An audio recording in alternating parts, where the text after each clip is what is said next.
Hey, amazing teachers! If you've ever wanted your class to magically lean in, listen, and actually care about the target language, here's the easiest hack ever. Ask a question to your class, pet, or mascot in the target language. Stuffed animal? Works. Plastic dinosaur? Perfect.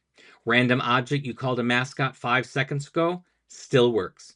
Look dramatically at the mascot and ask, are you ready today, or are you tired?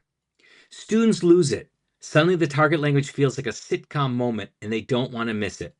Here's a concrete strategy to use tomorrow.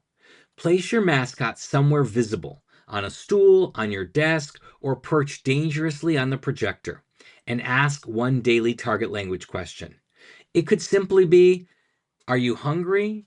Or are you afraid about homework?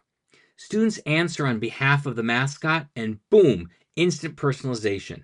You can even let the class vote on the mascot's emotion of the day using target language options on the board. I once had a sloth mascot who was dramatic, confused, or over it. You can guess which one most days. Take it one step further by giving the mascot a tiny journal. Each day, write a quick target language sentence summarizing its feelings or adventures. Students love it, and it becomes a low prep warm up you can milk for weeks. El gato está triste porque nadie hizo la tarea. The cat was sad because nobody did their homework. Or der Hase ist glücklich, weil es Freitag ist. The rabbit is happy because it's Friday.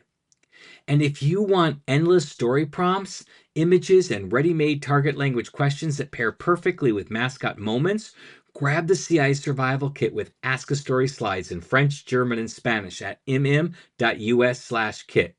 Your mascot will thank you. Probably. Happy comprehensible input.